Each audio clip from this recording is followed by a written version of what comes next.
Hello friends, எல்லாருக்கும் வணக்கம். இந்த வீடியோவில் நம்ம எதை பற்றி பார்க்க போகிறோம்னா, டிஎன்பிஎஸ்சிக்கான குரூப் 4 எழுதின எல்லாருக்குமே பார்த்திங்கன்னா ஒரு முக்கியமான செய்தி தாங்க இது. என்னன்னு உங்கள் எல்லாத்துக்குமே தெரிஞ்சிருக்கும். ஆல்ரெடி ரிசல்ட் எப்போ பப்ளிஷ் பண்ண போகிறாங்க அப்படின்றத சொல்லிட்டாங்க. வேக்கன்சிஸ் எவ்வளோ நம்பர் ஆஃப் வேக்கன்சிஸ் இன்க்ரீஸ் பண்ணுறாங்க. இது எந்தெந்த கம்யூனிட்டிக்கு எவ்வளோ மார்க் இருந்தால் கண்டிப்பாக நமக்கு வேலை கிடைக்கிறதுக்கான வாய்ப்பு இருக்குது. அதற்கப்புறமா பார்த்திங்கன்னா எந்தெந்த கம்யூனிட்டிக்கு எவ்வளோ vacancies number of vacancies increase ஆக போகுது அப்படின்றத இந்த வீடியோவில் நான் உங்களுக்கு சொல்ல போகிறேன். நம்ம சேனலை நீங்கள் முதல் தடவை பார்க்குறீங்க அப்படின்னா மறக்காமல் சப்ஸ்கிரைப் பண்ணிட்டு பாருங்கள். அப்போனா தான் நம்ம போடுற ரெகுலரான வீடியோ உங்களுக்கு நோட்டிஃபிகேஷனாக வரும். நீங்கள் முதல் தடவை தான் பார்க்குறீங்க அப்படின்னா மறக்காமல் சப்ஸ்கிரைப் பண்ணிட்டு இப்போ பார்த்தீங்க அப்படின்னா டிஎன்பிஎஸ்சி குரூப் 4 எக்ஸாம் நடந்து முடிஞ்சிடுச்சு. எல்லாருக்குமே தெரிஞ்ச விஷயம். இதில் நிறைய விஷயங்கள் நிறைய குளறுபடிகள் நடந்தது. அதுவுமே எல்லாருக்கும் தெரியும். ஒரு கட்டத்தில் டிஎன்பிஎஸ்சி தரப்புலேருந்து அவங்களே நமக்கு பதில் சொல்லிட்டாங்க. என்ன சொன்னாங்க அப்படின்னா, நாங்கள் வேக்கன்சிஸை இன்க்ரீஸ் பண்ண போகிறோம். அதாவது ரீ எக்ஸாம் அப்படின்ற ஒன்று நடக்கணும். அதாவது இந்த குரூப் 4 பொறுத்தளவில் பாதி கொஷின்ஸ் பார்த்திங்க அப்படின்னா தமிழாக இருக்கட்டும், மேக்ஸு இதிலலாம் பார்த்திங்கன்னா கிட்டத்தட்ட 20 கேள்விகள் 30 கேள்விகள் தவறான ஒரு கேள்வியாகும். இல்லை பார்த்திங்க அப்படின்னா ஆன்சர் ஒரே கொஸ்டினுக்கு 2, 3, 4 2, 3 ஆன்சர் அந்த மாதிரி வர மாதிரி இருந்திருக்கு. எக்ஸாம் எழுதின எல்லாருக்குமே பார்த்திங்க அப்படின்னா தெரியும்.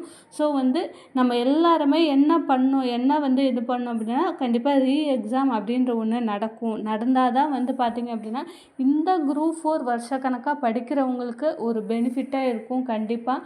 அதனால் நம்மளுக்கு ரீ எக்ஸாம் அப்படின்ற ஒன்று வேணும் அப்படின்னு சொல்லி கேட்டிருந்தோம். ஆனால் அவங்க தரப்புலேருந்து என்ன சொல்கிறாங்கன்னா 10 லட்சம் பேருக்கும் நமக்கு ரீ எக்ஸாம் அப்படின்ற ஒன்று கண்டக்ட் பண்ணுறது ரொம்ப கஷ்டமான ஒரு விஷயம். ஃபர்ஸ்ட் ஆஃப் ஆல் பார்த்திங்க அப்படின்னா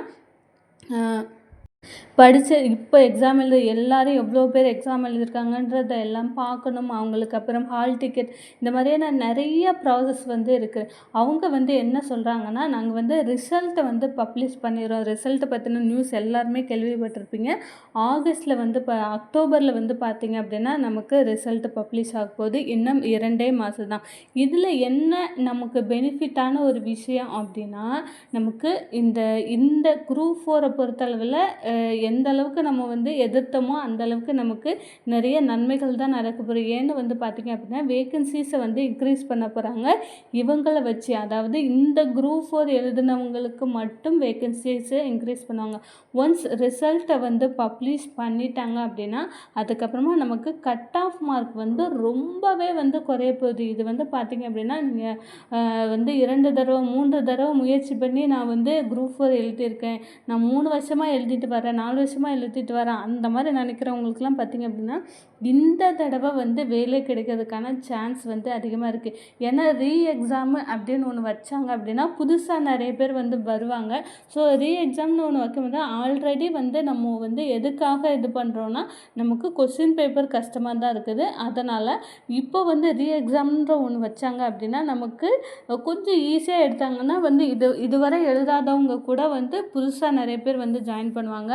இதே இந்த வருஷம் எழுதினவங்கள வச்சு நமக்கு ரிசல்ட்டை பப்ளிஷ் பண்ணி குரூப் 4 அந்த வேக்கன்சிஸை இன்க்ரீஸ் பண்ணாங்க அப்படின்னா இப்போ எழுதின எல்லாருக்குமே பார்த்திங்க அப்படின்னா ஒரு பெனிஃபிட்டான ஒரு விஷயந்தான் சொல்லணும். ஏன்னு பார்த்திங்க அப்படின்னா நமக்கு ஆல்ரெடி கட் ஆஃப் மார்க் குறைவாக தான் வரும். ஏன்னா பிஏவாக இருக்கட்டும், ஸ்டெனோவாக இருக்கட்டும், வேறு எந்த பில் கலெக்டர் எல்லாருக்குமே பார்த்திங்க அப்படின்னா நமக்கு கட் ஆஃப் குறைவாக தான் இருக்க போகுது. ஏன்னா கொஸ்டின் பேப்பர் அவ்வளோ டஃப்பு. ஒரு 160 மார்க் கட் ஆஃப் அப்படின்ற வரதே ஹையஸ்ட்டு கட் ஆஃபாக இருக்க போகுது. ஏன்னா எல்லாருக்குமே அந்த ஒரு விஷயம் தெரிஞ்சிருக்கும். இப்போ வேக்கன்சிஸை இன்க்ரீஸ் பண்ணுறாங்க அப்படின்னா நமக்கு கட் ஆஃப் ரொம்பவே குறையும். அதாவது நீங்கள் 100 மார்க்லேருந்தே பார்த்திங்க அப்படின்னா கட் ஆஃப் மார்க் வர்றதுக்கான சான்ஸ் இருக்குது. இந்த ப்ரையாரிட்டி எல்லாம் வச்சுருக்கிறீங்க, அப்புறம் விடோ கேட்டகரி, அப்புறம் கணவனால் கைவிடப்பட்டோர், முதல் தலைமுறை பட்டதாரி, இந்த மாதிரி தமிழ் வழி கல்வி பயின்றவங்க, இந்த மாதிரி இருக்கிறவங்க எல்லாருக்குமே வந்து பார்த்தீங்க அப்படின்னா எல்லாருக்குமே இந்த ப்ரையாரிட்டி மூலமாக 100 மார்க் நீங்கள் எடுத்திருந்தா கூட இந்த தடவை வேலை கிடைக்கிறதுக்கான சான்ஸ் இருக்குது. இதில் வந்து நிறைய கம்யூனிட்டி வைஸ் நமக்கு எவ்வளோ வேகன்சிஸ் வந்து இன்க்ரீஸ் ஆகும், ஒவ்வொரு கம்யூனிட்டிக்கும் நம்பர் ஆஃப் வேகன்சிஸ் எவ்வளோ இன்க்ரீஸ் ஆகும் அப்படின்றது தான் வந்து நம்ம பார்க்க போகிறோம். கம்யூனிட்டி வைஸ் வந்து பார்த்தீங்க அப்படின்னா இப்போ ஓவராலாக ஒரு 10,000 ஆல்ரெடி வந்து பார்த்தீங்க அப்படின்னா 3,900 சில்லற வந்து நமக்கு வேகன்சிஸ் இருக்குது. ஒரு 4,000 வேகன்சிஸ் அப்படின்னு வந்து பார்த்துக்கிட்டோம் அப்படின்னா இதில் வந்து ஒரு 10,000 இல்லை ஒரு 8,000 வேகன்சிஸ் வந்து இன்க்ரீஸ் பண்ணுறாங்க அப்படின்னா ஒவ்வொரு கம்யூனிட்டிக்கும் வந்து பார்த்திங்க அப்படின்னா இத்தனை வேகன்சிஸ், அந்த கம்யூனிட்டியில் வந்து விஏஓக்கு இத்தனை வேகன்சிஸ், அதுக்கப்புறம் வந்து பார்த்திங்கன்னா பில் கலெக்டர், அப்புறம் ஜேஏ, அப்புறம் ஸ்டெனோ டைப்பிஸ் இத்தனை பேருக்கு இவ்வளோ வேகன்சிஸ் வந்து இன்க்ரீஸ் பண்ணுவாங்க. இதில் நிறைய அதிகபட்சமான வேகன்சிஸ் எந்த கம்யூனிட்டிக்கு போகும், குறைந்தபட்சம் எந்த கம்யூனிட்டிக்கு வரும் அப்படின்றத பார்க்கலாம்.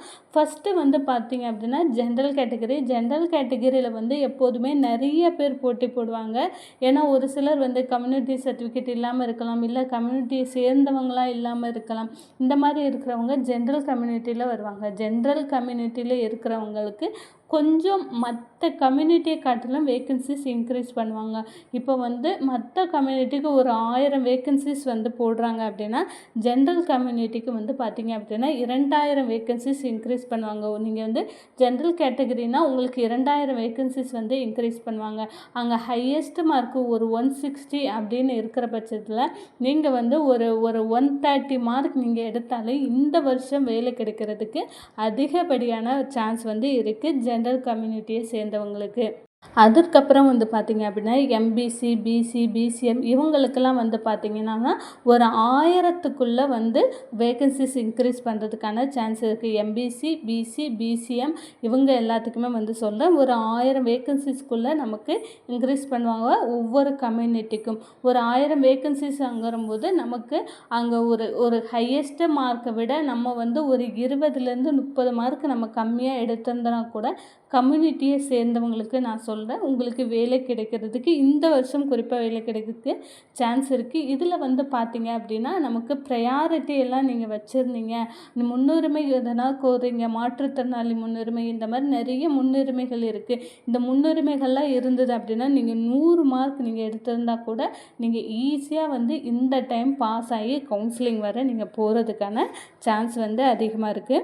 அதுக்கப்புறமா வந்து பார்த்திங்க அப்படின்னா எஸ்சி, எஸ்டி இவங்க எல்லாருக்குமே வந்து பார்த்திங்க அப்படின்னா ஒரு 500லேருந்து ஒரு 800 வேகன்சிஸ் வரை இன்க்ரீஸ் பண்ணுவாங்க.